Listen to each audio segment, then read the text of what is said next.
sementara dia punya untuk dirinya sendiri kompetensi manajerial. Jadi di sini yang harus kita dudukkan dalam porsi yang tepat. Ini profil seorang kepala pengawas sekolah dan seorang kepala sekolah. Pengawas sekolah saya sengaja cari yang fotonya mirip Prof. Tri ini. Jadi profil kepala sekolah dan profil pengawas sekolah sama-sama punya kedudukan mensupervisi. Nah, keduanya walaupun nanti berbeda, akan pada saatnya nanti bertemu dalam satu koridor tugas supervisi ini. Namun sebelumnya izinkan kami menunjukkan pendekatan supervisi. Menurut Sahertian 2000, pendekatan supervisi itu ada 3, yaitu pendekatan supervisi langsung atau direktif, dan yang kedua pendekatan supervisi tidak langsung non direktif, serta perkembangan yang terakhir atau yang terbaru menggunakan kedua-duanya, yaitu pendekatan kolaboratif. Artinya direktif serta non-direktif itu juga dipadukan dalam satu pendekatan, dua-duanya bersinergis sebagai sebuah pendekatan supervisi. Apa itu direktif? Langsung ya, memberikan komunikasi secara langsung. Kalau dulu mungkin primadonanya direktif ini, kalau tidak langsung tidak marem gitu ya. Apalagi mungkin pengawas-pengawas yang sampun sepuh-sepuh itu, jadi sering datang ke sekolah, kemudian ngobrol dan begitu, seterusnya itu menyukai pendekatan direktif. Sementara ada juga peluang untuk melakukan pendekatan non-direktif, ya, melalui mungkin forum, kemudian melalui alat, kemudian melalui media-media yang lain itu bisa dilakukan pendekatan non-direktif. Yang sekarang disukai itu adalah pendekatan kolaboratif, menggabungkan antara kedua-duanya. Nah, kita melihat sedikit ke supervisi manajerial tadi, ya, yang ansih lebih banyak ke tugas para pengawas itu melakukan yang namanya 4 ini, MONEV, monitoring dan evaluasi, refleksi dan FGD, kemudian ada metode Delphi, dan yang keempat adalah melakukan workshop. Ya, ini upaya untuk pembinaan sekolah. Apa itu MONEV? MONEV itu adalah pengontrolan program berjalan yang lebih bersifat klinis, ya, datang ke lokasi untuk mengetahui kasus-kasus dan seterusnya, kesesuaian antara pelaksanaan dengan standar. Evaluasi itu penilaian secara berkala dalam periode tertentu, ini mirip ya antara MONEV itu monitoring dan evaluasi. Setelah monitoring maka rangkaian selanjutnya adalah dilakukan evaluasi. Nah, yang berikutnya adalah FGD, ya, melakukan dengan metode FGD atau diskusi terpimpin, ya. Diskusi terpimpin, kegiatan untuk menyatukan sudut pandang tentang kekuatan dan kelemahan sekolah. Nah, ini FGD ini juga dilakukan untuk melakukan analisis sebelum biasanya sebelum tahun ajaran baru itu kan membuat dokumen 1 KTSP itu dilakukan FGD dengan melakukan analisis SWOT, termasuk di dalamnya ada pengawas, pihak madrasah atau sekolah, kemudian juga perwakilan dari komite ini melakukan FGD. Yang ketiga adalah metode Delphi. Metode Delphi itu adalah metode yang umumnya digunakan pengawas ketika akan menyelesaikan permasalahan-permasalahan yang melibatkan banyak orang, ya. Jadi seperti kalau kita ada angket gitu ya, jadi ada permasalahan apa disampaikan, kemudian dengan langkah yang taktis permasalahan itu lebih cepat untuk dicari solusinya. Kadang-kadang kalau satu permasalahan tadi menggunakan metode diskusi, maka akan bertele-tele waktunya sangat lama, ya, tidak segera memperoleh keputusan, maka dilakukan metode Delphi. Ya, jadi ini terakhir adalah melakukan workshop, ya. Workshop ini sifatnya lebih berkelompok, lebih sedikit, lebih spesifik pembahasannya. Kemudian ada beberapa wadah workshop-workshop ini yang sudah terpatenkan, seperti misalnya ada K3MA, kemudian ada MGMP dan seterusnya. Nah, ini sifat-sifat workshop gitu ya. Tadi untuk supervisi manajerial, ya, lebih banyak pengawas itu nanti ke sana untuk tugas-tugas pengawasan manajerial. Sementara yang berikutnya adalah supervisi akademik. Supervisi akademik ini bisa dilakukan pengawas maupun kepala madrasah atau kepala sekolah. Ya. Sifat dari supervisi akademik ini ada sifatnya individu, ada sifatnya kelompok. Karena setelah kepala sekolah itu maupun pengawas itu melakukan analisis, mungkin bisa jadi ditemukan kendala-kendala atau permasalahan guru itu tidak hanya dialami oleh satu orang guru, tapi bisa lebih.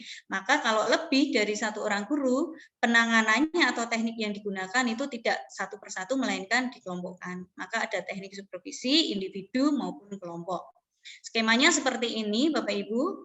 Untuk supervisi individu itu dalam hal ini seorang supervisor itu bisa melakukan kunjungan kelas yang disebut dengan classroom visitation, bisa melakukan kunjungan observasi atau observation visit, bisa melakukan pertemuan individu, dan bisa melakukan kunjungan antar kelas. Kadang-kadang kalau kita tidak membedakan itu ya pokoknya ada orang, ada pengawas yang datang masuk ke kelas, yaitu namanya kunjungan kelas. Sebenarnya ini dibagi menjadi dua tipikal, yaitu yang disebut dengan classroom visitation, itu kunjungan kelas itu lebih bersifat melihat secara global, sementara kalau observasi kelas itu seorang pengawas melihat dari awal sampai akhir kegiatan. Jadi kalau dulu sempat ada namanya program lesson study, itu sempat di lesson study itu sempat mengimplementasikan namanya kunjungan observasi ini ke kelas-kelas.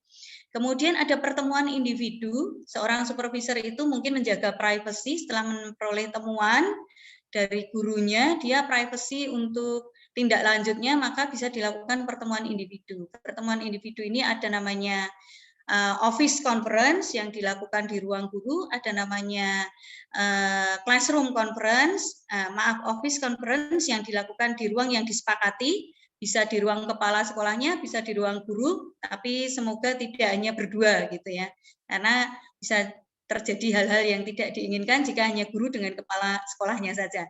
Kemudian ada pertemuan namanya classroom conference. Jadi pertemuan individunya dilakukan begitu supervisor itu selesai melakukan pengamatan, langsung di kelas itu di mana guru mengajar, dia langsung memberikan feedback.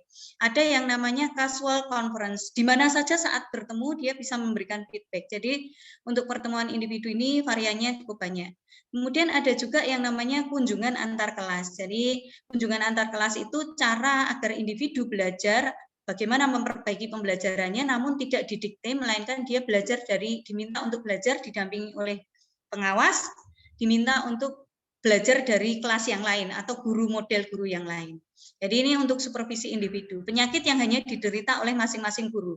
Sementara ada penyakit-penyakit pembelajaran yang diderita oleh kelompok. Sekelompok orang punya penyakit yang sama. Maka dilakukan supervisi kelompok. Halo, suara saya bisa diakses Bapak Ibu? Jelas, jelas. Oke, baik, lanjut sedikit lagi. Ceto, Bu, ceto. Berikutnya adalah supervisi kelompok. Supervisi kelompok itu berupa meeting, berupa FGD, maupun berupa penataran-penataran. Sekarang juga berkembang supervisi kelompok itu ada yang berupa studi banding, kemudian benchmarking, dan seterusnya. Pokoknya dikemas supervisi itu yang menyenangkan.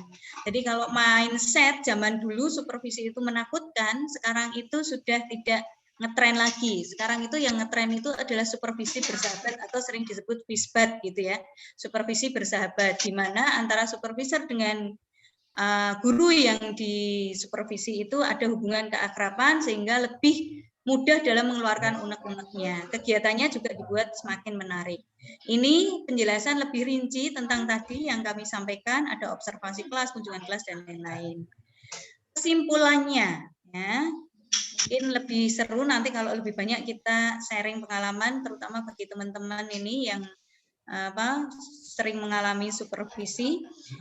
Kesimpulannya, tujuan akhir dari supervisi pendidikan tidak lain tidak bukan adalah untuk meningkatkan kualitas proses dan hasil belajar melalui pembinaan dan pengembangan kemampuan profesional guru. Walaupun tujuannya adalah siswa, tapi jalurnya atau mediatornya adalah guru. Dengan guru diperbaiki kinerjanya, profesionalitasnya, maka diharapkan nanti perbaikan pembelajaran kepada siswa juga ikut meningkat. Jadi tujuan akhirnya supervisi ini bukan untuk ngoncei atau metani kesalahan guru, mencari kesalahan, namun sebenarnya adalah untuk memperbaiki proses pembelajaran yang muaranya kepada siswa. Metode dan teknik yang digunakan dalam supervisi ini disesuaikan berdasarkan analisa kebutuhan. Maka di periode awal sebelum dokumen 1 dan dokumen 2 KTSP berjalan dilakukan namanya analisis SWOT. Supervisi apa yang kemarin belum sempat diselesaikan menjadi PR kita, kemudian supervisi yang terbaik dengan teknik dan metode apa. Nanti ada model-model untuk pelaksanaan supervisi. Saya kira ini untuk trigger kita, bahan diskusi untuk sesi hari ini. Mungkin teman-teman ada yang mau menambahkan, kami persilakan. Prof. Ya, silakan. Terima kasih Bu Eli. Ya. Atas ini Bu. Ada beberapa yang ingin mungkin menjadikan catatan bagi saya Bu. Mohon konfirmasinya. Ada dua pertanyaan yang ingin saya tanyakan ini Bu. Konfirmasinya. Satu, kompetensi supervisi manajerial dan akademik. Sekarang yang menjadi pertanyaan saya adalah bagaimana kita mendapatkan orang yang sudah kompeten di dua bidang ini. Karena ini kita berbicara mengenai implementasi yang nanti kita lakukan di sekolah-sekolah kita ya. Makanya kan ada kompetensi supervisi manajerial dan kompetensi supervisi akademik. Ini yang pertama. Kemudian yang kedua pertanyaan, itu adalah supervisi yang Ibu sampaikan tadi berupa studi banding. Ya, contohnya tadi Bapak Ibu sampaikan supervisi studi banding. Saya belum bisa apa sih supervisi studi banding yang bisa didapatkan, karena supervisi kan kita melihat apa yang dari gambar pengertian supervisi ini itu adalah ada super dan vision. Berarti penglihatan dari atas diposisikan seperti itu. Nah, bagaimana sih supervisi studi banding itu yang menurut Ibu itu, dan yang diperoleh apa nantinya dengan supervisi studi banding? Terima kasih Bu, sehat selalu.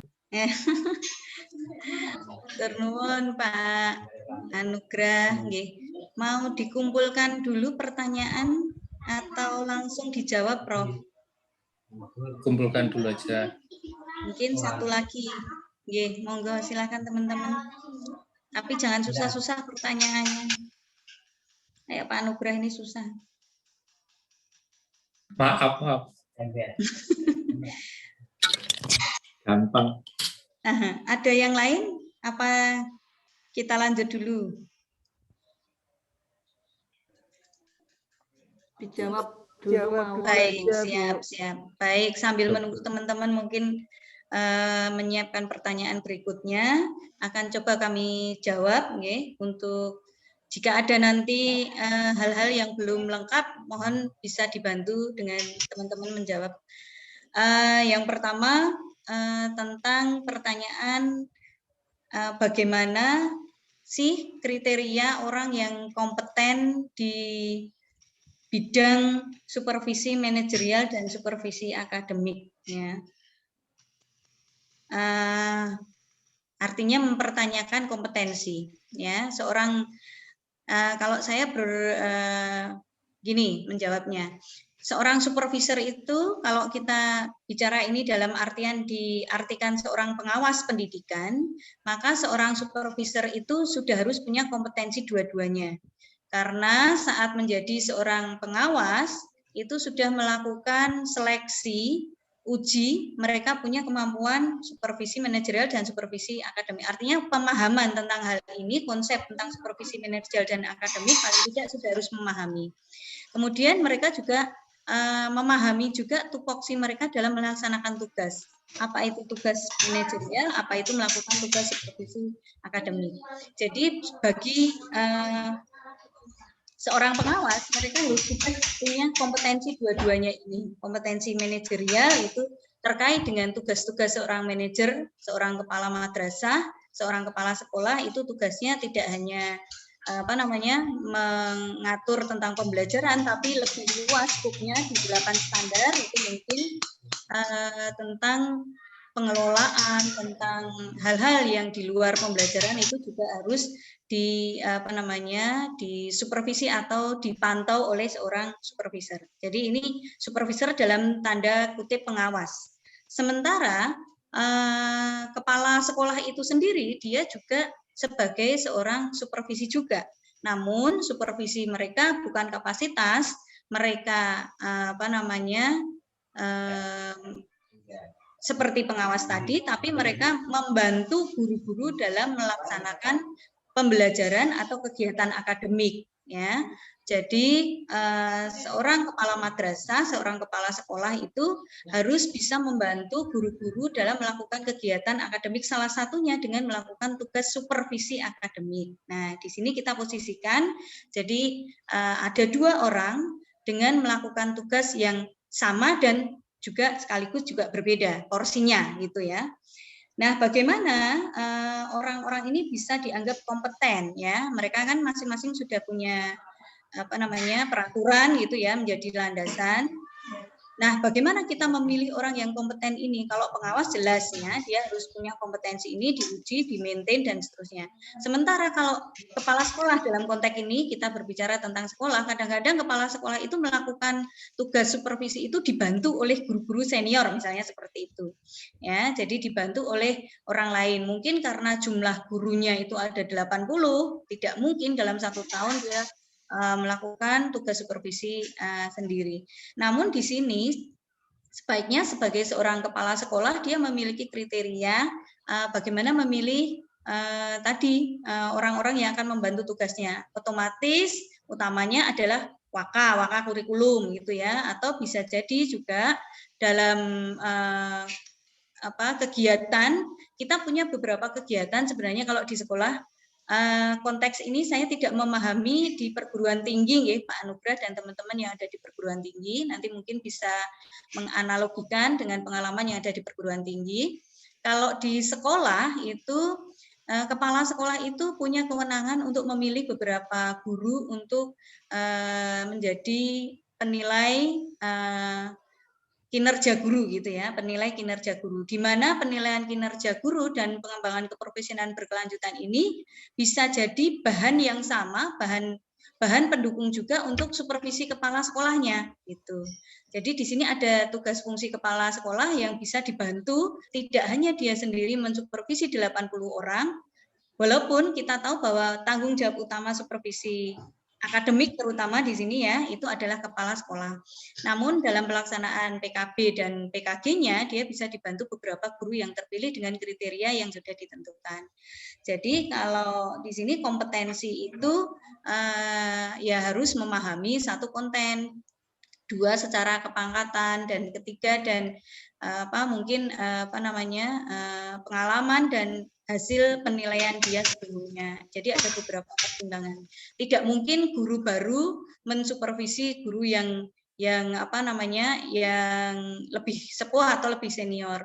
Walaupun secara keilmuan mungkin dia bisa, tapi ada hal-hal yang lain selain hanya ansih mempelajari atau menilai dari dokumen-dokumen penilaian itu. Ada hal-hal yang lain yang harus dipertimbangkan seorang kepala sekolah dalam memilih rekan-rekannya yang membantu dia dalam memperoleh data atau hasil supervisi akademik dari teman-teman yang lain. Mungkin seperti itu untuk jawaban yang pertama. Yang kedua, bagaimana bentuk supervisi jika bentuknya tadi studi banding? Ya, betul. Supervisi ini sudah berkembang ya.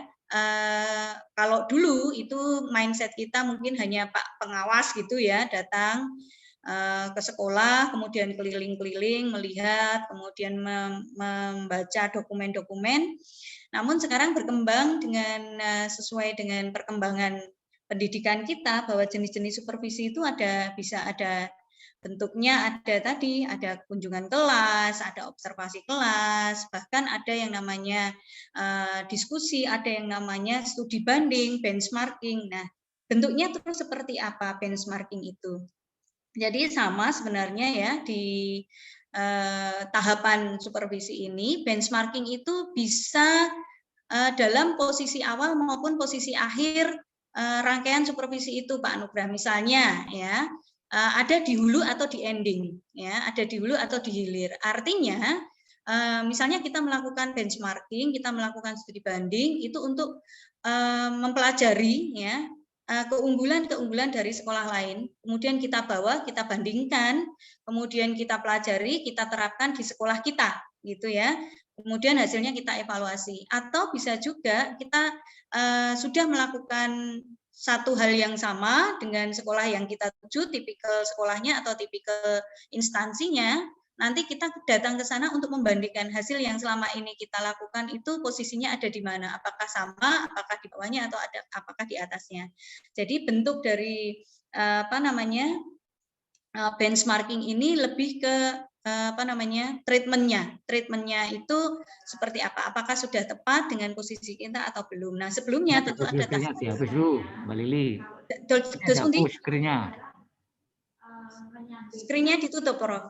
Dilepas dulu, dikeluarkan. Siap. Nah gitu dong. Kersane pripun, Prof? Ya terus langsung. Oh ya, baik. Kelihatannya terusnya sudah sampai titik ini Pak Anugrah ya. Pas tadi Prof Tri ya, jadi pas. Jadi mungkin itu jawaban kami, teman-teman yang punya pengalaman benchmarking sebagai satu bentuk untuk bisa melakukan supervisi, kami persilahkan untuk bisa saling menambahkan. Ya. Tidak perlu ditanya puas atau tidak puas ya Pak Anugrah ya, dengan jawaban. Puas keramas Bu. Nggih, monggo pertanyaan yang lain atau mungkin teman-teman ada yang lain. Ini Bu, ini belum ya, Bu Ani ya, Bu darah belum Bu. Oh, sampun Bro. Bu sampun saya. Bu tolong Bu dipandu Bu, tak nguji dulu Bu. Bu dipandu dulu Bu, saya akan tak nguji dulu bentar nih, nggih. Sampun Pak. Nggih. Terus Bunda dipandu Bunda, saya akan tak nguji dulu bentar, nguji dulu ada ujian ini. Iya, Bro. Wis. Tolong dibantu Bunda. Lihat dulu ya. Iya, Bro. Iya. Soalnya menarik Bu Lili. Mohon izin Bu Barokah. Supervisi ini sangat menarik sehingga sangat seksi sekali kalau dibicarakan, katanya seperti itu. Contohnya tadi saya juga bingung tentang non direktif itu tadi Bu. Ya, non direktif itu kan kalau contoh yang sekarang ini terjadi itu seperti apa sih kalau di tempat enggak, ini hanya share aja ya, mungkin baik. Saya pengen tahu tempat di tempatnya jenengan non direktif itu seperti apa gitu Bu. Baik. Terima kasih, sambil menunggu teman-teman yang lain juga mengumpulkan pertanyaan ini ada pertanyaan yang menarik juga dari Pak Anugrah tentang supervisi pendekatan ya. Pendekatan supervisi itu ada langsung, tidak langsung, dan kolaboratif ya, direktif, non direktif. Jadi kalau langsung itu sudah kita pahami bahwa seorang supervisor itu datang ke sekolah, kemudian melihat situasi, bagaimana pembelajarannya, bagaimana manajemen dari pembelajaran itu sendiri, kemudian dia melakukan penguatan-penguatan dan seterusnya. Nah, di zaman yang sekarang ini, di masa pandemi ini, malah yang berkembang itu adalah supervisi non direktif ya. Kadang-kadang tidak datang langsung, melainkan melalui diskusi secara tidak langsung via Zoom gitu. Atau bisa jadi Pak Pengawas datang ke sekolah langsung, tapi muridnya yang tidak ada di sana. Jadi dia melihat guru itu mengajar tapi melalui daring, itu juga termasuk salah satu bentuk yang tidak langsung seperti itu ya. Nah, yang banyak atau sekarang digunakan itu tidak ansih satu-satu saja. Jadi tidak langsung terus selama 1 tahun atau langsung terus, melainkan ada campuran juga ya. Jadi yang untuk validitas dan triangulasi data yang diperoleh, mungkin kadang-kadang pengawas itu tidak bisa terjun langsung ke sekolah. Mohon izin Pak Tadi karena Putri tidak ada di tempat untuk mengurangi noise, apa bisa? Pak Edi, host. Pak Edi Sesmanto. Ya, enggak apa-apa. Ini host supaya ini di unmute dulu di ini ya. Untuk Prof. Trijoko ditutup dulu itunya speakernya biar tidak nyambung-nyambung ya. Ya, sambil menunggu. Baik, jadi pendekatan itu sebaiknya ya kolaboratif itu yang sekarang tren itu. Jadi triangulasinya dapat.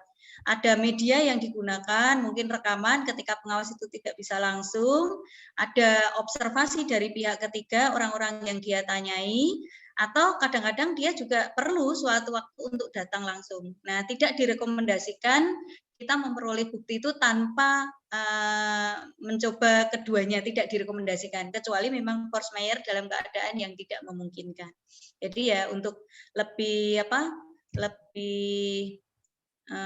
kegiatan itu lebih teramati dan terukur, maka bisa digunakan dua cara pendekatan ini. Mungkin sementara itu teman-teman yang lain yang mau menambahkan kami persilahkan. Atau mungkin dari Bu Barokah sendiri. Monggo Bu. Ya, kalau saya perhatikan ya dari presentasi tadi itu sudah jelas ya. Dan Pak Anugrah ini kan sebetulnya untuk mendalami itu, maksudnya untuk memantapkan bagian yang yang disepakati atau yang diketahui gitu ya. Jadi Pak Anugrah sebetulnya sudah tahu, tetapi dipertanyakan ya, bertanya itu maksudnya bertanya agar teman-teman yang lain ini tentunya bisa menggarisbawahi ya bahwa untuk supervisi kedua itu memang bisa dilakukan secara berselang-seling gitu ya. Jadi saya juga menyimak ya dari paparannya Bu Lili itu memang dari buku ya, dari buku yang kebetulan Bu Is ada ya, supervisi pendidikan pendekatan berbasis kinerja gitu ya. Jadi ini tentunya ini gitu ya Bu ya. Jadi kalau dibaca ini kan berupa tulisan, tapi menurut saya dari teman-teman yang di ruang ini tentunya lebih paham ya di lapangan berkaitan dengan supervisi yang seperti yang dijelaskan oleh Bu Lili ini tadi secara langsung ataupun tidak langsung, apalagi di masa pandemi ini. Dan ini bisa saja nanti teman-teman yang lain bisa memberi pengalaman dengan membantu menjawab, atau bisa juga memberi pengalaman di institusi ataupun juga di di kantornya kalau sebagai pengawas. Monggo mungkin Pak Edi sebagai kepala sekolah ataupun juga Pak Jeffrey atau Bu Farida, monggo. Ini Pak Edi nanti yang memimpin. Pak Edi biasanya curhat, Bu. Ya, monggo. Ini saya melihat background-nya Pak Anugrah ini loh, saya terkesima dengan kehidupan di laut itu ya, Pak Kapten ya. Sampai saya tak lihatin gitu, saya lihat Bu Lili atau lihat Pak Anugrah ini. Siap, Bu. Anugrah masih mencari kapal selam.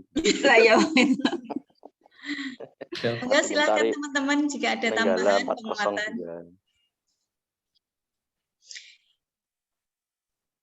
Yang silakan Pak Edi. Satu ya, mungkin ya. Entin Kartini, kalau Karmelita bisa saya. Ya silakan, Pak.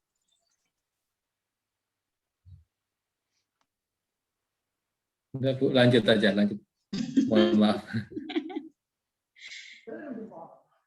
Monggo mungkin simak itu loh filmnya.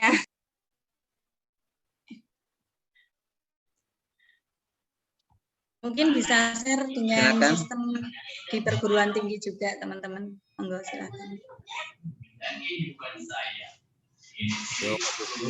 Mungkin dari saya, Bu Is, Bu Lili. Monggo silakan. Jadi share untuk pelaksanaan supervisi yang ada di perguruan tinggi, khususnya di tempat saya kan pendidikan vokasi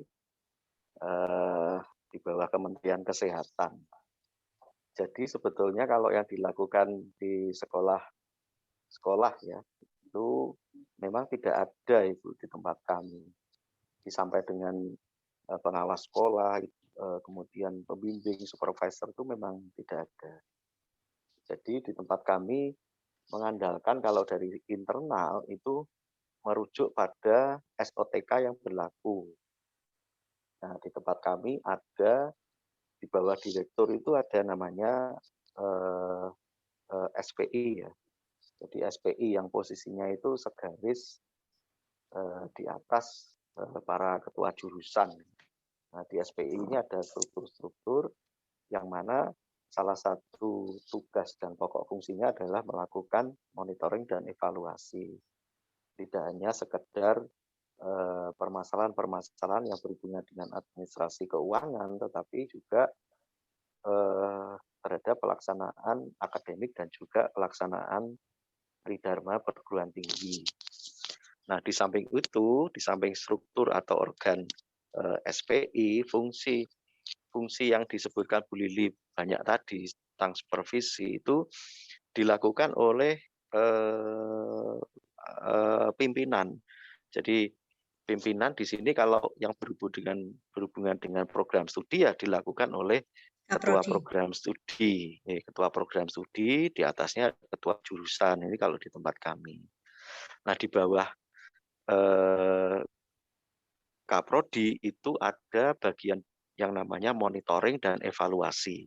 Tetapi di situ fungsinya memang staf tendik yang memang melakukan monitoring dan evaluasi dari kegiatan pembelajaran. Jadi itu kalau internal demikian. Memang tidak ada pelaksanaan kemudian dari pengawas khusus yang ditunjuk atau seseorang yang berkapasitas memiliki jabatan fungsional supervisor itu tidak ada. Ya. Nah itu kalau internal ya, kalau eksternal bisa berasal dari lingkup Kementerian Kesehatan itu dilakukan oleh Inspektorat Jenderal.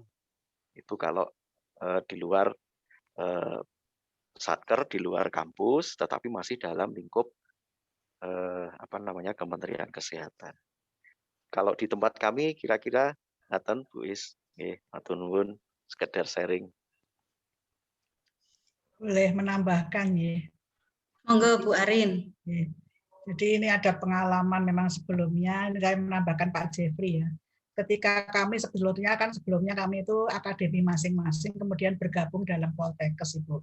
Nah, ketika kami menjadi akademi itu memang kegiatan supervisi yang pendidikan atau akademis memang di proses belajar mengajar itu ada Ibu dulu.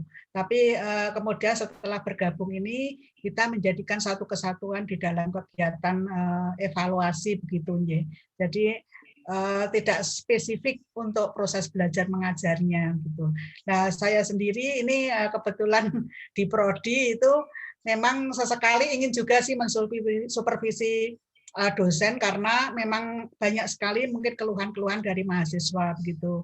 Ada yang bilang dosennya nggak kompeten, ada yang bilang segala macam lah. Pokoknya itu biasanya kami jajaki dengan suatu formulir gitu. Yang terakhir kemarin kami melakukan melalui daring Bu karena kondisi COVID begini. Ternyata keluhannya banyak. Kemudian saya iseng-iseng juga ini Bu. Jadi sebetulnya yang standar itu harusnya seperti apa di dalam supervisi di perguruan tinggi. Karena mungkin kalau di SMA semuanya sudah ada aturan yang jelas. Tapi di pendidikan tinggi ini aturan itu tidak kelihatan jelas Ibu. Karena biasanya yang kami supervisi itu biasanya hanya kegiatan-kegiatan yang makro begitu. Jadi untuk sampai ke seperti melihat dosen mengajar dan sebagainya itu tidak kami lakukan. Nah, kemarin kebetulan karena ini posisi daring gitu ya, saya kebetulan ikut bergabung dalam Zoom karena jumlah mahasiswa cukup banyak. Saya telisip di situ tidak kelihatan Ibu, jadi saya bisa mendengarkan betul apakah keluhan-keluhan mahasiswa itu betul atau tidak begitu. Nah, itu yang mungkin bisa saya lakukan sementara ini karena memang model supervisi ini di perguruan tinggi tidak ada secara spesifik gitu. Tadi mungkin sudah disampaikan Pak Jeffrey. Tapi saya dulu masih ingat ketika kami punya direktur karena masih akademi, itu Ibu Direktur rajin sekali untuk mensupervisi kegiatan proses belajar mengajar kami, Ibu. Kemudian mengarahkan, memberi bimbingan, bagaimana membuat modul yang benar dan seterusnya seperti itu. Kebetulan beliau juga magister pendidikan dari Amerika sehingga sangat interest sekali untuk melakukan supervisi seperti ini. Jadi sebetulnya konsep yang benar untuk perguruan tinggi ini seperti apa, Ibu? Mungkin itu cenderung pertanyaan ke Bu Is karena punya pengalaman juga di universitas seperti itu. Matur nuwun, Bu. Baik, Bu Arin. Monggo Bu Is. Ini Otonomi, nanti, ya. Otonomi perguruan tinggi ini supervisinya sendiri. Kalau saya kan juga sebetulnya ini ya belum sampai ke supervisi, nanti bisa ditambahi ya oleh Prof. Trijoko ya. Memang untuk supervisi ini kan seperti tadi ya Bu Lili, secara langsung atau tidak langsung. Kalau di perguruan tinggi ini tentunya bisa secara tidak langsung itu dengan melihat ini ya misalnya dalam akademik. Jadi bisa dilihat dengan ELENA. Jadi tentunya kalau ELENA Bapak Ibu sudah tahu ya, jadi mahasiswa itu yang aktif sama atau yang tidak aktif, itu dari segi mahasiswanya aktif tidak aktif ya, ini bisa dideteksi dengan ini ya, sudah join atau belum, itu berapa menit atau berapa jam dia itu sudah ini ya, sudah join atau sudah mengerjakan yang ada di ini di ELENA. Dan juga untuk dosen ini bisa dilihat ya bahwa dosen ini aktif tidak mengunggah RPS ya ataupun juga bahan ajar, ini akan terdeteksi siapa. Bahkan ini setiap mahasiswa ini ya bukan mahasiswa maksudnya, dosen juga bisa melihat apa ya begitu. Sehingga secara universitas ini Pak Rektor misalnya ya nanti bisa melihat fakultas mana yang prosentasenya 100 sudah mengunggah bahan ajar ataupun juga RPS. Ini sudah terdeteksi tahu. Kemudian mana mahasiswa atau jurusan ya, jurusan atau program yang sudah blended learning ataupun juga learning. Ini juga ini ya sudah akan terdeteksi secara langsung. Jadi kalau Bapak Ibu sebagai mahasiswa itu sudah bisa join ke ELENA, berarti perkuliahannya sudah learning ya. Ini sudah otomatis dan ini sudah akan tercover di dalam ini ya di dalam supervisi ya, monitor sudah tahu oh ya ternyata MP sudah melakukan learning ya Kak, terutama pada mata kuliah supervisi pendidikan ini. Dosennya siapa? Akan terlihat juga ini secara tidak langsung ya. Kalau secara langsung tentunya kalau di perguruan tinggi dengan akademik tentunya dengan kunjungan tadi ya, dengan kunjungan kemudian baik itu kepada atasan langsung pada dosen itu ataupun juga pada dosen langsung di kelas. Tapi pada saat di kelas seperti Bu siapa tadi ya, Bu Arintina ya yang langsung masuk ke ruang Zoom ini ya. Ini juga berlaku juga pada dosen ya pada saat tertentu. Ini misalnya pada pelatihan ya, ini pelatihan AA atau pekerti ini tentunya dosen yang mengikuti pekerti atau AA ini akan dinilai ya oleh dosen senior, maka akan izin masuk di situ dan di situ juga ada mahasiswa. Tapi tentunya dengan ini ya, kalau mahasiswa ini tentunya langsung ini, oh ini tahu ini adalah supervisor, sehingga tenang. Tapi kalau di sekolah-sekolah ini tentunya akan beda ya. Kalau langsung, kalau di SMA, SMP, SD itu tentunya kalau ada pengawas atau supervisor ini tentunya akan berbeda keadaan kelasnya, begitu. Ini kalau pengalaman. Tapi kemudian untuk supervisor yang manajerial ya, ini kan tentunya beda-beda ya bidang ini prasarana sarana ini tentu kalau di perguruan tinggi ya. Ini ranahnya Pak WR2 ya. Kalau Pak WR2. Jadi kalau saya ini bisa melihat seperti itu ya, Pak WR2 punya tangan kanan. Nanti bagian apa? Misalnya kalau kemarin ini ada kampus PGSD di Tegal. Di sana kan memang tahun ini itu tidak menerima mahasiswa baru ya di sana, tapi untuk ini ya perkuliahan di sana itu semester angkatan 2018 ya. Tahun 2019 nggak ada mahasiswa karena sudah dialihkan di ini ya di Ngalian, sehingga untuk prasarana dan sarana ini karena tidak dipakai tentunya ada pergeseran-pergeseran atau tidak terawat begitu. Sehingga dari ini ya bidang 2 WR2 ini tentunya juga mengajak yang berwenang. Yang berwenang adalah bagian apa? Ada lagi ya bagian untuk memonitor di sana. Jadi itu yang terjadi ya berkaitan dengan manajerial, berkaitan sarana prasarana, tapi nanti juga berkaitan dengan SDM. Ya, kalau di perguruan tinggi kan beda-beda ya macamnya. Sehingga nanti kalau sudah baru dilaporkan ke universitas, yaitu ke rektor itu yang saya tahu. Jadi nanti bisa bisa dilengkapi oleh Pak Trisjoko ya, itu yang saya tahu ya. Jadi berkaitan dengan supervisi akademik dan ini manajerial ya yang ada di universitas, terutama di UNES begitu. Mungkin yang lainnya, dan ini untuk teman-teman nanti jangan lupa juga melihat dari RPS-nya ya. RPS-nya itu untuk pertemuan kali ini, pertemuan ke-6 ya, ke-6 itu tentang supervisi klinis ya. Jadi tadi sudah disinggung sedikit oleh Bu Lili ya. Jadi ini bisa nanti Bu Lili melanjutkan, kayaknya juga sudah ada disinggung-singgung tentang supervisi klinis ya Bu ya. Ya, belum selesai ya Bu Lili tadi ya presentasinya. Sementara sampun karena ada pembagian, tapi nggak apa-apa nanti berkembang ke diskusi tentang supervisi klinis nggak apa-apa. Ya, jadi monggo ya. Jadi karena memang kan untuk perkuliahan kan harus juga merunut dengan, kalau guru kan dengan silabusnya, kalau di perguruan tinggi itu tentunya ini ya berawal dari RPS-nya. Jadi monggo di ini ya perluas dengan supervisi klinis ya. Jadi monggo siapa yang sudah membaca-baca dari buku apa itu supervisi klinis, kemudian bagaimana yang sudah terjadi dialami di institusi Bapak Ibu semuanya. Baik, terima kasih Bu Barokah. Teman-teman masih ada pertanyaan atau bisa disambung dulu ke supervisi klinis? Ada yang mau menambahkan?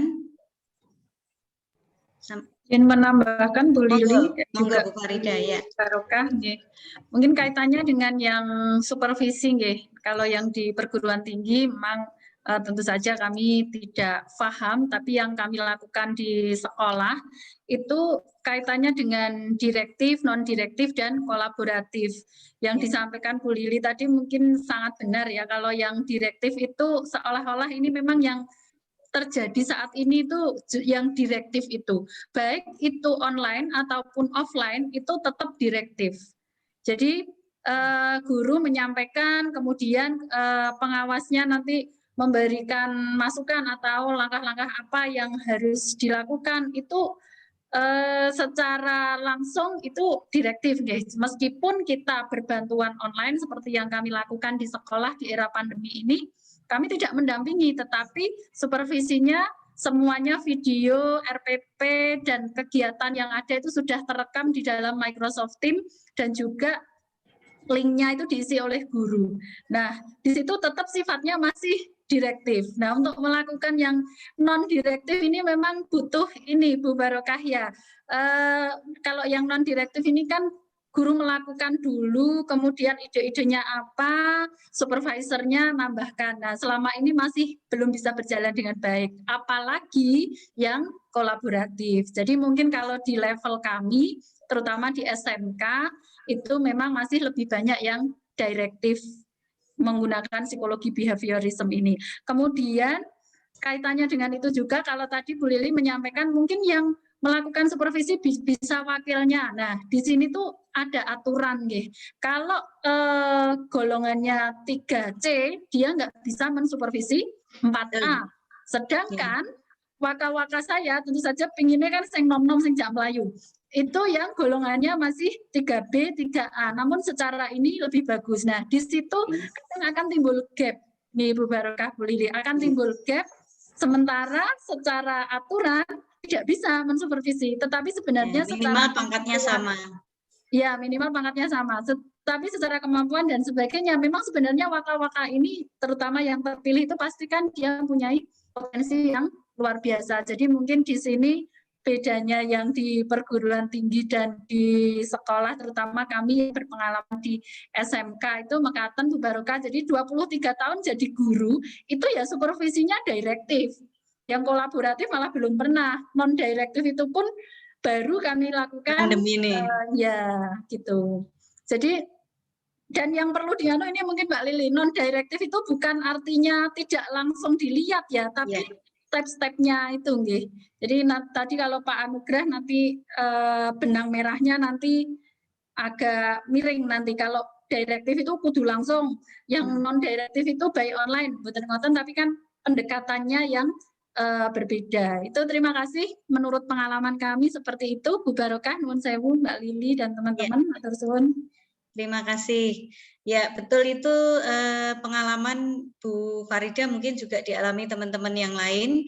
Sebenarnya sing iso dijak melayu konco-koncone sing enom gitu ya, yang karena pekerjaan mensupervisi itu kan pekerjaan yang muatannya itu luar biasa gitu, pekerjaannya berat. Banyak musuhnya juga, kadang-kadang menilai nggak bagus itu udah takut bane digembosi gitu ya Bu katanya.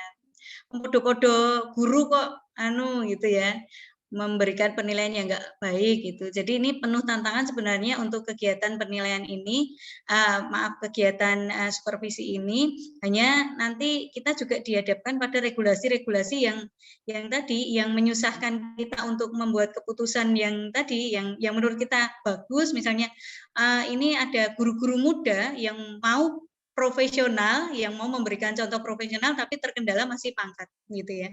Karena di dalam regulasi kita tidak mungkin keluar dari regulasi bahwa menjadi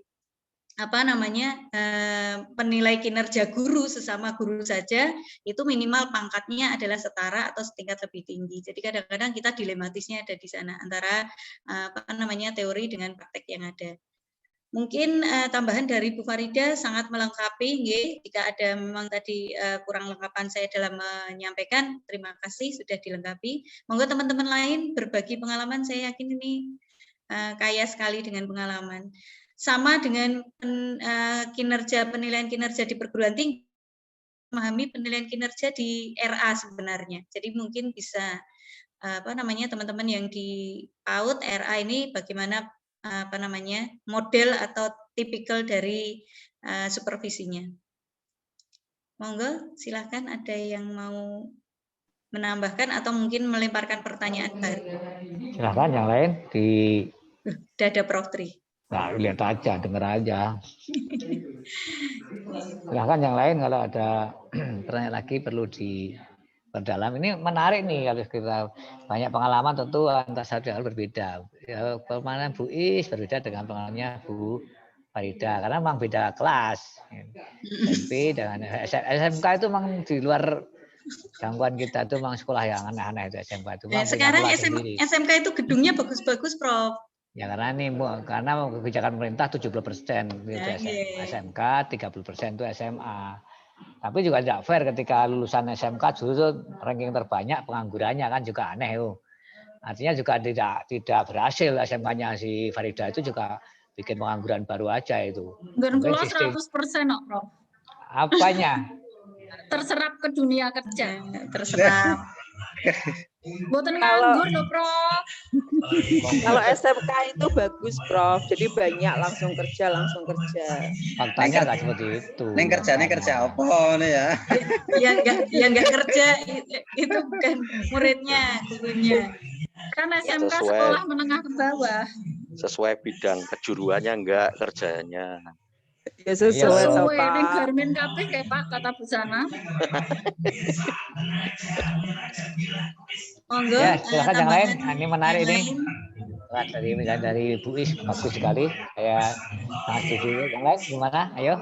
Ini penting ini materinya Bu Lili ini, walaupun tentu ada beda jenjang, beda pelaksanaan.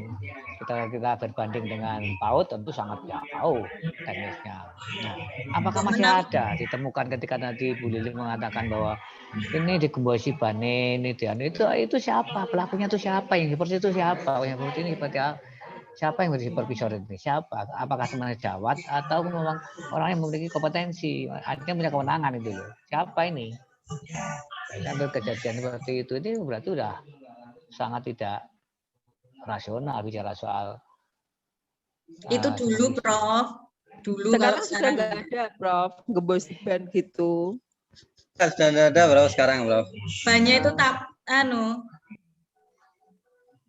Loh, kalau itu pelaksana supervisi itu guru atau sekolah, masa berani begitu? Mas, Prof, ini saya nanya, Prof.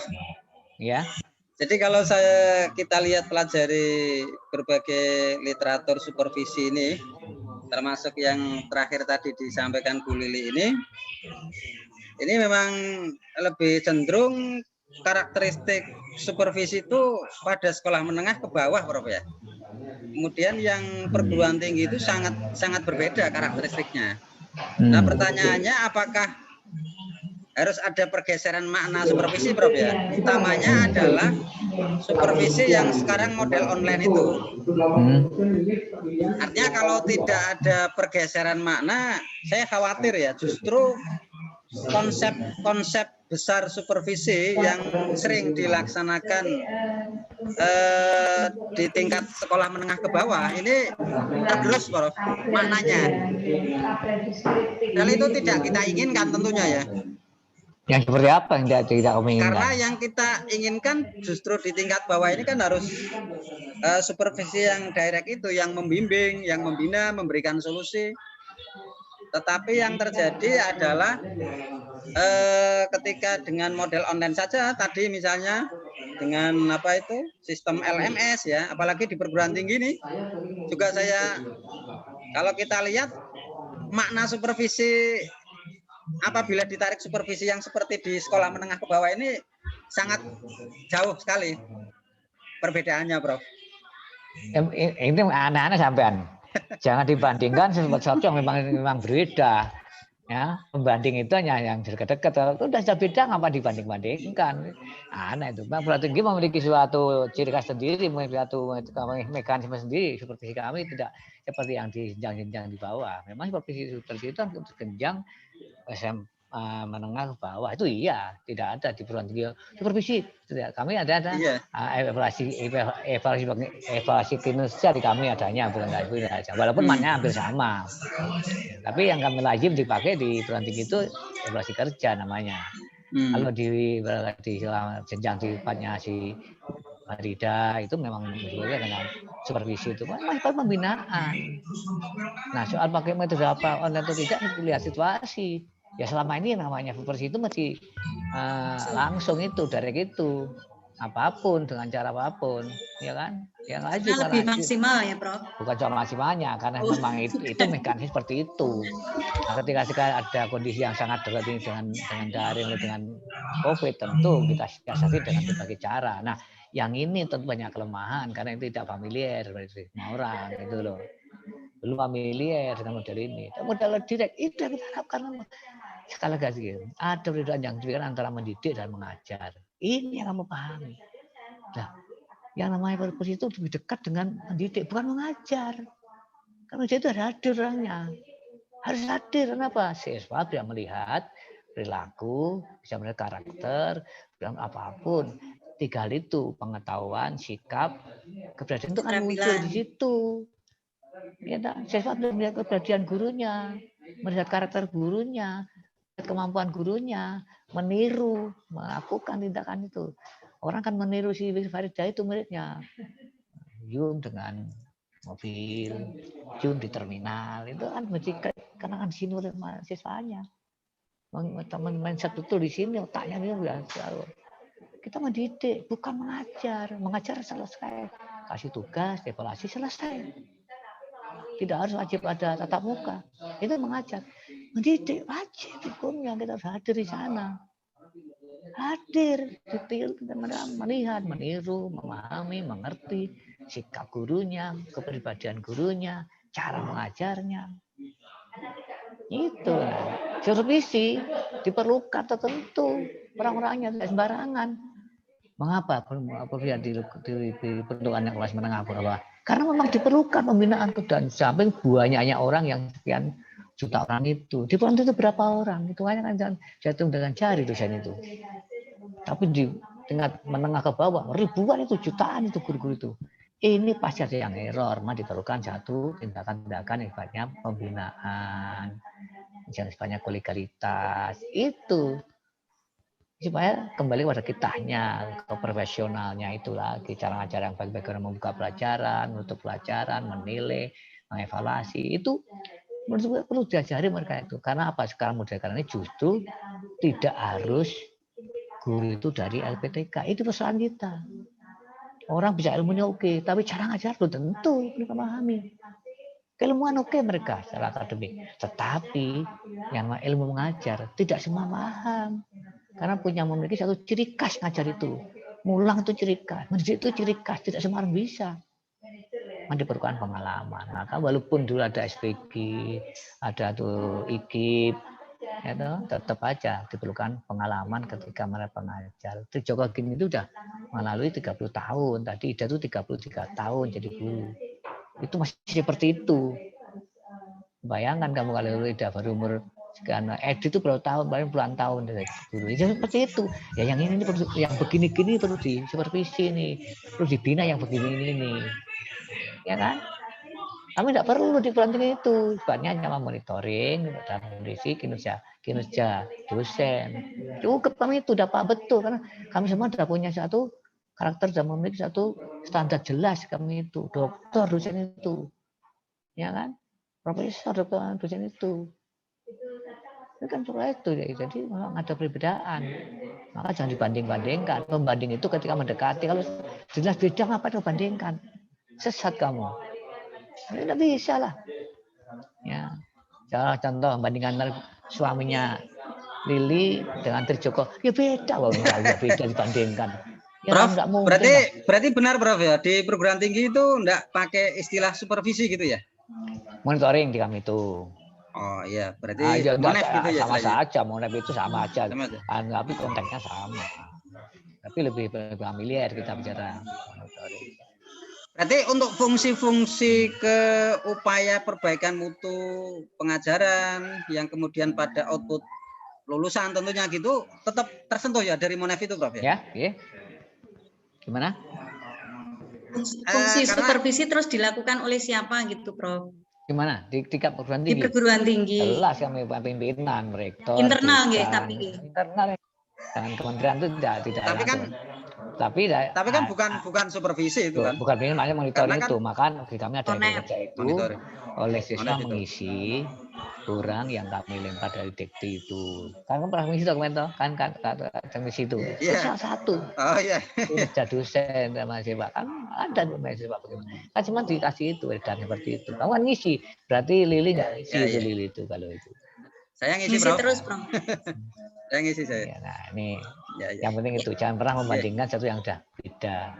Itu aneh itu. Ya, betul. Ya lain. Kalau jangan bandingkan antara saya Edi, beda saya. Nah, membanding itu kamu dengan Edi dengan si Anugrah itu memang agak sepadan. Nanti banding ada kurang lebihnya. Nek aku bandingkan karo Jeffrey ya, mungkin tuh masih pintar aku tuh ya. Ya jelas apa. Kalah loh Pak Jeff. Ya jelas.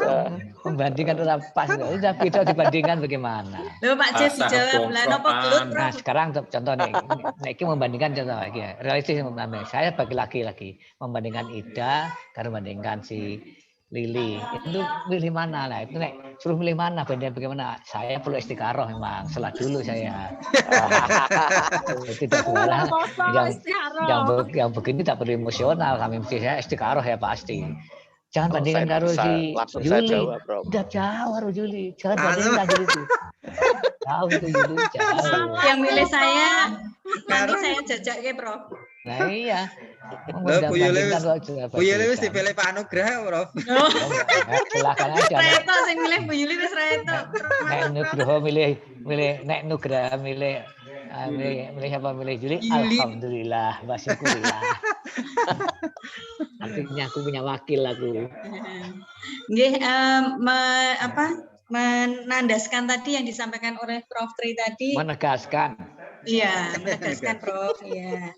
Sama wis pokoknya salah terus nek mahasiswa niku salah terus nggih Prof. Bukan, memang salah bisa salah. Kok menandaskan kamu itu jaga padas batu tandas-tandaskan itu. Ngarang. Nggih, menegaskan yang disampaikan Prof Tri tadi, saya sangat setuju Prof. Kenapa kok fenomena sekarang itu di supervisi itu soul-nya itu kayak apa ya, gregetnya itu kurang, karena termasuk kalau kita runtut itu dari perekrutan guru itu sendiri. Guru itu kan sekarang direkrut tidak hanya dari yang perguruan pendidikan guru nggih Prof. Jadi umum itu. Nggih, jadi menurut saya untuk melakukan supervisi panggilan hatinya itu kayaknya kurang, beda dengan guru zaman dulu kalau menurut saya. Tapi itu mungkin subjektif ya, subjektif dan mungkin pengamatan sekilas itu kalau yang mahasiswa sekarang, mahasiswa umum misalnya dari kimia murni, fisika murni, kemudian menjadi guru itu seakan-akan mereka terpaksa sehingga saat menjadi guru pun tidak setulus produk-produk dari keguruan seperti itu Prof dalam menginternalisasi nilai-nilai supervisi, bantuan, perbaikan, pembelajaran dan seterusnya. Itu hanya komentar pribadi saya. Tapi nggak tahu ini teman-teman ada yang sama merasakan atau beda. Ya itu yang salah komentarnya. Ngarang itu. Ini bukan soal ketulusan, Bu. Ini soal profesional. Bukan soal nggak tulus. Tulus semuanya tulus pasti apapun antar belakangnya tulus. Maksudnya adalah sejauh mana kita profesionalisme itu ada 3 itu, ada 4 dulu kan. Profesional dalam memang profesional betul dalam bidangnya, ada kepribadiannya, sosialnya. Itu mesti kita ukur. Di UNES itu adanya semua LPTK. Namanya ada AA, ada pekerti. Itu kami tetap ikut sama dosen, enggak. Itu ukuran kita dalam BBM itu. Semua dosen. UI juga sama, mendapati AA dan pekerti siapapun kita ini. Kalau kita di perguruan tinggi. Nah, di sekolah namu itu ya seperti itu. Bagaimana mengajar yang membuat RPP, membuat silabus itu ya diajarkan betul supaya itu memang profesional dalam arti dengan pendidikan itu. Dan ini bukan soal tulus dan nggak tulus, semua tulus lah. Ini pilihan bagaimana memilih nggak tulus, ya kan? Mana ada guru itu paksaan, semua pilihan. Kalau jadi dosen di mahasiswa ini kan pilihan kamu, nggak ada yang maksa-maksa. Masih tulus kalau lakukan, pastilah. Masa kamu setengah hati, hancur kamu. Nggak bisa. Sekali lagi ini pilihan, tidak satu pun pilihan tanpa risiko. Pilihan itu ada risiko. Itu loh, menjadi guru yang miskin, mana ada guru yang kaya? Nggak ada. Mana guru yang kaya? Tanya itu. Betul. Yuli kaya Prof. Yuli kaya Prof. Yuli kaya itu kaya utang, bukan kaya kekayaan. Nanti mana kaya utang nih itu kelihatan itu. Sekolah aja sekolah ke SK. Ya tahu lah kita ini. Betul Prof. Lihat Yuli itu keliru. Yuli itu kaya bukan karena gurunya loh, dia kan pengusaha sama suaminya properti itu, jual beli rumah itu dia kayanya. Kalau misalnya guru tok mana ada yang kaya, kecuali gurunya bisa di germo lah menisukin itu lakon itu. Kaya itu apa toh Prof? Artinya gerombolan monyet. Nah, dia tak kuliah aja hamil leleh nerong sugih ponen coba lagi. Malah kaya gini, coba. Kuliah baru pulang. Kuliahnya Sultan beda Prof. Sultan itulah kelasnya. Monggo teman-teman yang lain. Pilihan tidak satu pilihan tanpa risiko. Izin bertanya, Monggo Bu Tuti silakan. Ya, terima kasih. Ini yang kami tanyakan pengalaman saya di PAUD. Tadi di slide disampaikan bahwa teknik supervisi itu meliputi teknik kelompok dan teknik individu. Untuk yang teknik individu tadi juga sudah dijelaskan bahwasannya ada kunjungan kelas, kemudian observasi kelas, ada juga pertemuan individu gitu kan. Nggih. Kemudian yang supervisi kelompok itu juga bisa melalui rapat, diskusi dan lain sebagainya. Nggih. Nah, yang kami tanyakan ini yang teknik supervisi yang kelompok. Pengalaman saya di PAUD itu, karena saya sebagai kepala sekolah, bahwasanya di sini itu saya sering melalui rapat-rapat di sini itu memberikan pembinaan kepada guru, kemudian menyatukan pandangan pembelajaran yang ada di PAUD gitu kan. Nah, itu biasanya itu apa istilahnya guru-guru PAUD itu bilangnya seperti ini. Nanti jangan sebut nama saya ya waktu pembinaan supervisi begitu. Ini mungkin ada pencerahan bagaimana ya ini ya apa istilahnya pembinaan yang baik buat guru-guru kami ya Bunda ya. Nggih. Bu. Terima kasih Bu Hartuti, pengalamannya ini sudah banyak sekali Bu Hartuti. Sampun berapa tahun Bu jadi kepala PAUD Bu? Dari tahun 2004. 2004, nggih, berarti sudah 10 tahun ya. Ya iya, mau sekolahnya ya, dari sekolah sendiri. Tahun. Itu Iya. sekolahnya sendiri, sak mudaril masih. Sekolahnya sendiri. Iya, dewi Betul. sak mudaril itu ya. Itu kepasahnya Bu Uli. Yayasannya Bu Juni. Anggotanya anak bar sak mudaril. Kayak jenis itu. Begitu enggak apa-apa Prof, tapi kan Bu Hartuti menggunakan sistem yang yang sistem yang pakem gitu, artinya bukan sistem kekerabatan Prof. Bu Hartuti itu profesional. Profesional kayak wong liya to. Ngarang itu ya ora mungkin ya. Profesional yang lain. Kayak apa beda sama Udinus tuh. Udinus itu ya sayangnya istrinya, rektornya bojone, keanggotanya anaknya. Itu sesat ya gitu pasti sesat. Tersesat di jalan yang benar itu. Ya salah tentu tidak salah, silakan saja yang penting nyaman. Dan niati ibadah, insya Allah berkah Bu Tuti. Amin. Enak niatmu cari profit, kamu dosa besar. Demi Allah, tidak berkah itu. Enak kamu niat ibadah, insya Allah kamu akan jadi maju berdiri kamu, maju keluargamu hebat, dan nanti di surga kamu ditunggu oleh malaikat banyak. Amin. Orang kayak Lili beda lain itu. Ayah itu. Lo nggih didongake to, Prof. Kalih Bu Farida nggih to, Prof. Mantap. Istihara isik, Mbak. Menarik deh. Pertanyaan Bu Tuti tadi. Ketika bicara kelompok itu jangan sebut nama saya. Coba kamu jelaskan, nanti kamu tak lengkapi dari Imam Syafi'i. Nanti ada referensinya itu. Kata Imam Syafi'i. Silakan, Mbak Lili dulu coba apa yang dilakukan kira-kira kalau kamu ada pertanyaan dari Bu Hartuti itu. Itu bagus sekali, sangat luar biasa itu. Kalau saya yang dari Imam Syafi'i dereng mau saya Prof mikur literaturnya. Lawang depak kok pekok ini. Bisa minta bantuan atau kalau friend ini, Prof? Minta bantuan lah, Pak Ustadz Edi monggo.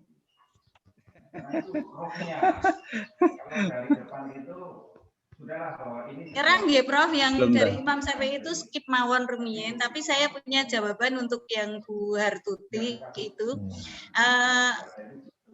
Memang Bu Hartuti yang dirasakan itu betul nggih, bahwa teman-teman itu kadang saat rapat itu satu itu adalah rutinitas, yang kedua sebenarnya untuk kita teknik individu maupun kelompok itu kan fungsinya untuk mengobati penyakit, tapi kadang-kadang yang tidak sakit pun ikut diobati gitu ya Bu ya. Jadi kita kumpulkan dalam rapat, kita beri obat padahal dia nggak sakit itu, tapi ikut mendengarkan tausiahnya Bu kepalanya tentang penyakit-penyakit itu dan penderitanya. Jadi di situ ada kejenuhan ya mungkin di teman-teman kita. Jadi kalau saya baik itu teknik individu maupun teknik kelompok sebenarnya perlu ada pemetaan dulu, dipetakan. Siapa yang sakit ini, penyakitnya di mana baru kita obati. Kalau itu penyakitnya diderita oleh banyak orang, mungkin kita bisa lakukan di rapat. Tapi rapat itu bukan berarti kan mentausiai semua orang gitu. Yang tidak merasa sakit jadi tambah sakit, jadi sakit gitu ya. Jadi mungkin itu yang unek-unek itu yang dirasakan oleh teman-teman Buah Putih.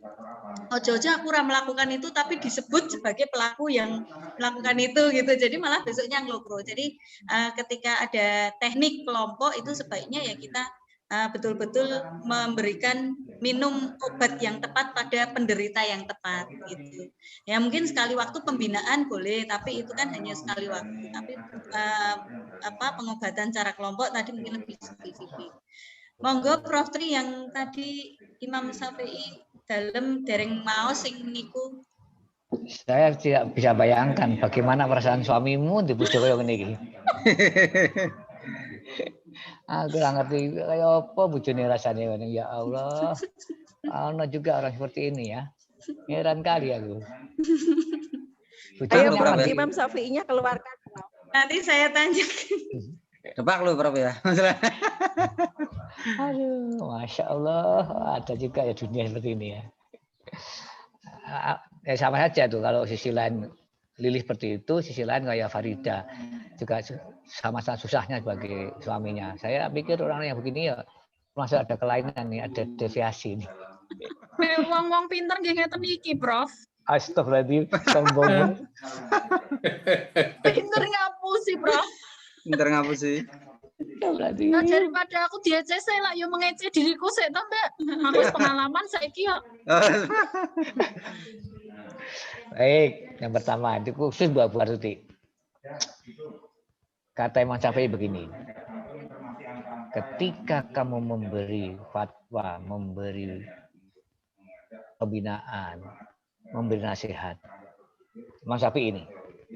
Ketika kamu memberi nasihat pada siapapun, ketika dengan sembunyi-sembunyi, itulah yang paling berharga dan sangat luar biasa.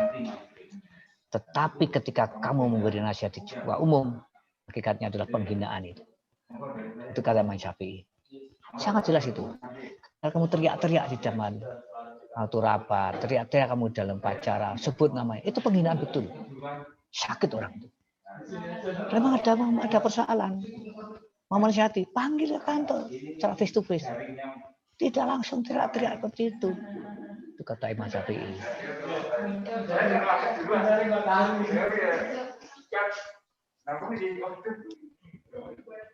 Masih apa? Ini soal itu sangat berbahaya ketika itu.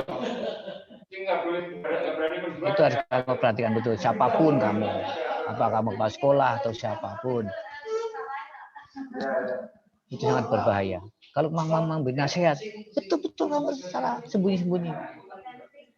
Ketika kamu teriak di depan orang dan kamu sebut nama, by name, itu penghinaan betul luar biasa. Nggak boleh seperti itu. Itu Imam Syafi'i. Ini yang pertama.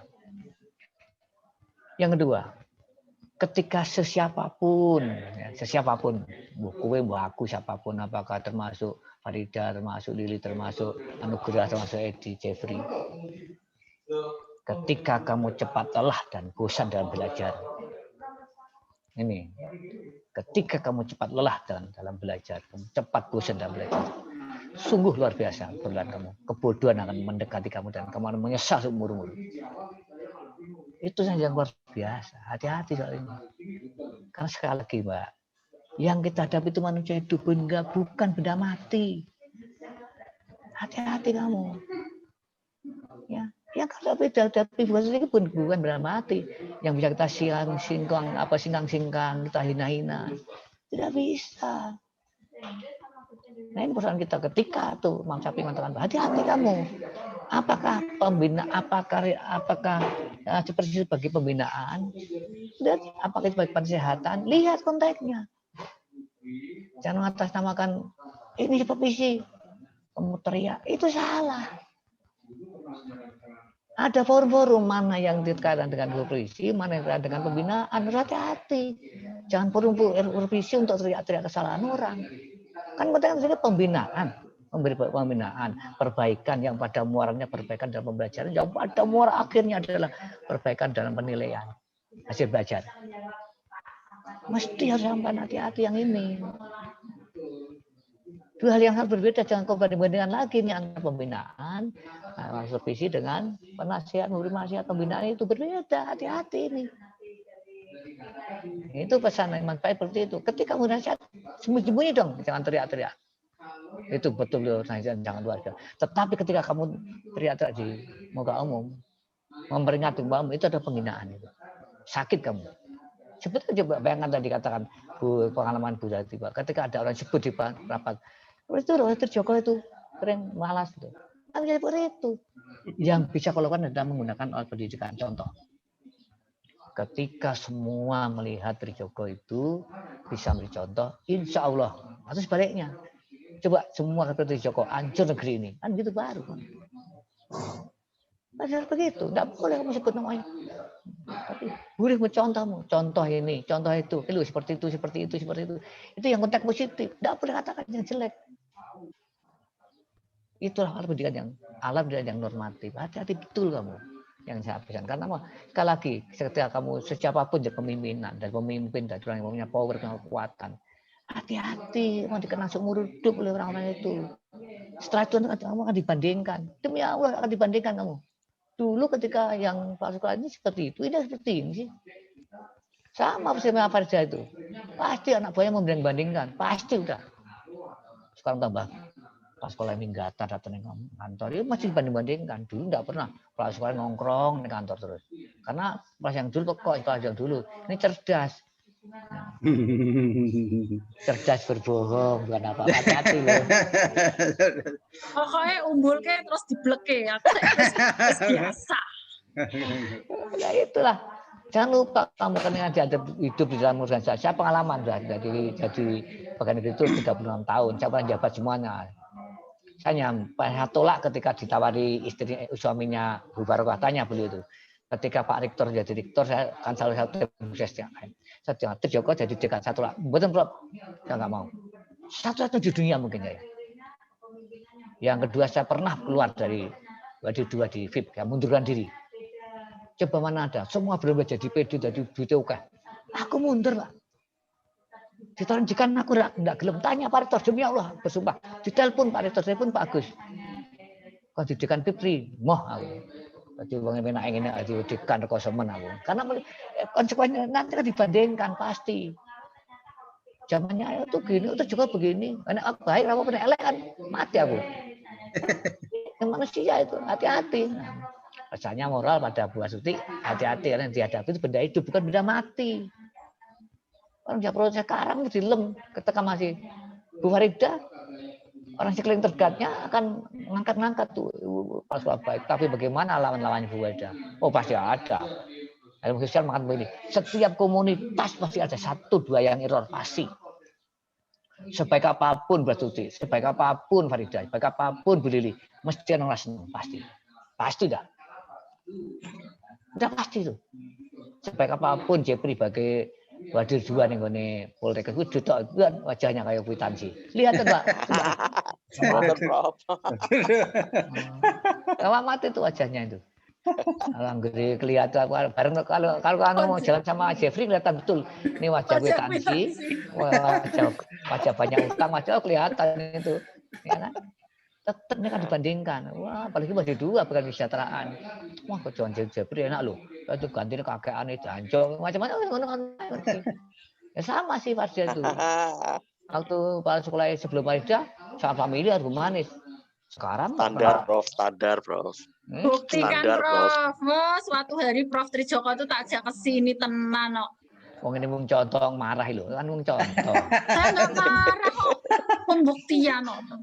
Kan enggak boleh marah. Ini kan contoh, ini puasa. Contoh Bu Farida. Contoh Farida. Nyatane yo ngono. Nah, itu. Aku wis ngerti. Iki ki meng contoh dan ningo ngepaske. Engko lak mburine ngono, aku wis ngerti saiki kok. Yo, ini masih untung iuran ning bandara. Hebat ini, ning bandara, ning terminal. Yo, bayangin. Lah kalau kan nyambi kena tau Prof. Nah, ini pertanyaannya begini. Ini kelas-kelas cap opo, cap kampak, apa cap opo? Kalau tadi ngomah itu gumun. Ini akan dibanding-bandingkan pasti. sama siapapun kita. Nah ini apa pesan moralnya? Pesan moral satu, hati-hati betul kita terhadap jabatan ini. Ini amanah. Ketika ada amanah, fitnah yang muncul itu. Betul itu. Nah inilah supervisi itu begitu. Lebih banyak memberi nasihat. Oleh karena itu lebih dilakukan banyak oleh sifatnya individu, bukan kelompok. Bukan tidak boleh kelompok itu saja. Tapi sebenarnya kaitan dengan yang umum-umum, bukan yang spesifik. Nah, ketika supervisi yang sifatnya individu pasti spesifik, pasti dikritik sampai bajunya, sampai pakaiannya, sampai apa itu matchingnya itu lengkap. Tapi ketika kamu teriak-teriak, marah orang itu, pasti tersinggung kan. Ini yang nih, macam PI begitu. Kita belajar dari dia juga. Banyak kita belajar dari dia. Ya kan itu yang penting kamu lakukan sama orang gitu. Kalau dia mau belajar juga dari Sakban, dari Uwais yang saya lempar itu. Luar biasa Uwais itu terhadap pengabdian pada orang tuanya. Artinya itu mendidik juga pada dirinya kan, luar biasa. Gitu ya Mbak Farid, Mbak Astuti. Jangan pernah teriak-teriak menyalahkan orang di depan umum, itu sakit sekali. Itu penghinaan, betul. Kalau memang ada masalah orang dipanggil ke kantormu, cara bukan hati-hati. Lebih familiar mereka lebih mengenal, menangis pasti dia. Kalau sampai menangis pasti. Saya pengalaman dua di sini. Ketika dosen masalah tak panggil ke kantor, tak sampaikan ini fakta seperti nangis pasti. Tapi mboten dilus-lus to Prof terusan. Wong lanang kok kamu. Memang nek wong lanang mboten entuk dilus-lus Prof. Ki hasil lek. Untuk galak ya Allah, harus kaya apa harus bojone. Kalau dosen profesore teriak-teriak kan bojone kaya apa ya Mas, ngangsu ya. Mas pijetir gitu ya. Masih ada? Bu Hartuti sampun tercerahkan nggih dari masih ada? Putri. Dari Bu Is, masih ada Bu Is? Monggo Bu Is, komentar Bu Is. Ya, sampun Prof. Saya hanya Mohon maaf, ini saya sambil noles sebentar ini tadi nengok yang PG PAUD S2 ternyata sudah jam setelah ini ternyata sudah join ya. Saya suruh presentasi. Ya. Makasih Bu Is, kalau masih mau di komentar monggo Bunda dengan pengalaman-pengalaman itu loh. Memang itu akademisi itu memang begitu, di samping secara teoritis nanti ditunjang dengan empirismenya lah. Bu Is kan pengalaman dari sekolah sekian tahun, tahu bagaimana supervisi, bagaimana karakter supervisornya. Tentu beliau tahu daripada saya belum pernah supervisi, paling ditanya Pak Rektor, dia terima siap ya gitu aja. Pasti ya. Kalau Bu Is ini Prof, monggo. Ya ini untuk sebagai ini ya share saja.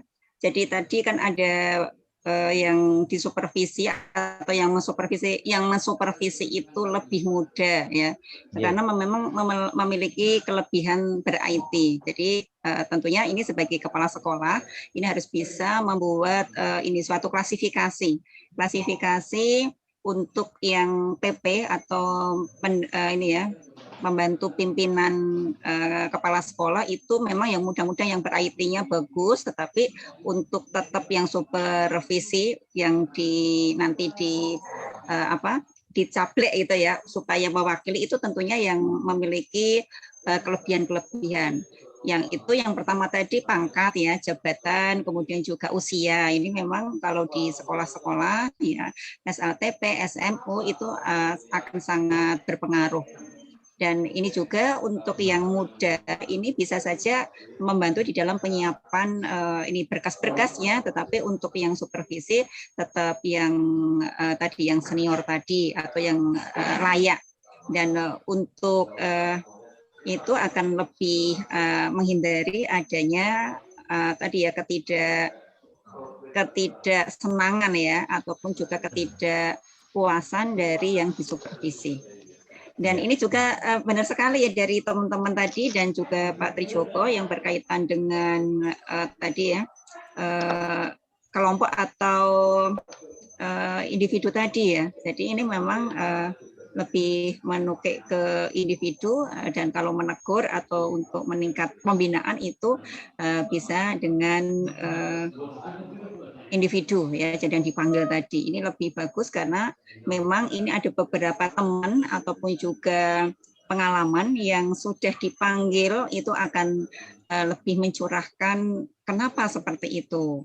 Kemudian bisa memberi obatnya tadi Bu Lili. Tetapi kalau di depan khalayak ataupun di teman-temannya ini akan muncul suatu klimaks ya, klimaks ketidaknyamanan di lingkungan guru ataupun juga staf gitu. Itu yang bisa saya tambahkan, Prof. Siap. Terima kasih. Ya. Mantap.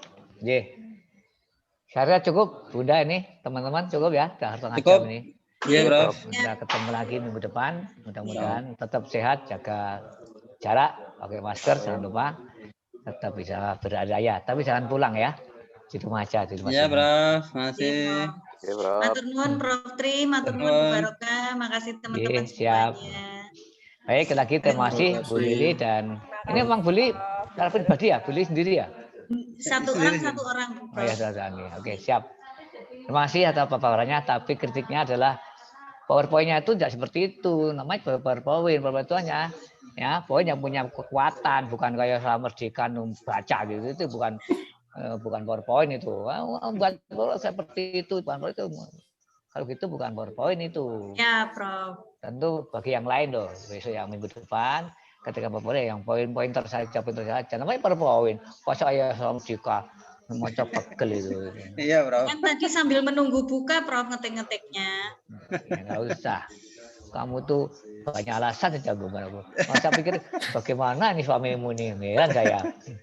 Apa nggak pegel punya istri seperti ini aku. Baik, terima kasih semuanya. Mohon maaf kalau ada yang gelap, ini puasa. Jangan ada fitnah di antara kita pokoknya. Mudah-mudahan juga semuanya. Makasih Bu Is, Rawuh. Kita tetap bersama terus Bu Is biar saling belajar kita sama anak-anak ini Bu Is. Ini berbagi sharing aja lah. Senangnya Bu Isa itu karena beliau punya pengalaman jadi guru, jadi tahu bagaimana berprofesi. Jadi pas kami ajak teman saya satu ini. Akhirnya saya mantap saya. Jadi senang ngajar itu. Baik, terima kasih semuanya. Terima kasih dan sukses. Modus ini Prof. Ini supaya kasih mantap itu. Terima kasih semuanya ya. Mohon izin live. Prof. Terima kasih teman-teman. Izin live ya. Assalamualaikum. Salam teman-teman, izin live juga. Masih ada pekerjaan ini. Hari ini ada seminarnya istrinya Mbak Astuti itu mau jadi dokter juga beliau. Ya, amin. Ya. Pangestunipun Prof. Siap, sami saya, Prof. Ya, matur. Yes, jelas Bu. Bu Lili. Siap. Ngeyelat, ngileran. Matur nuwun. Wes, ayo, bubrah. Ya, izin live ya teman-teman ya. Oke, sehat-sehat.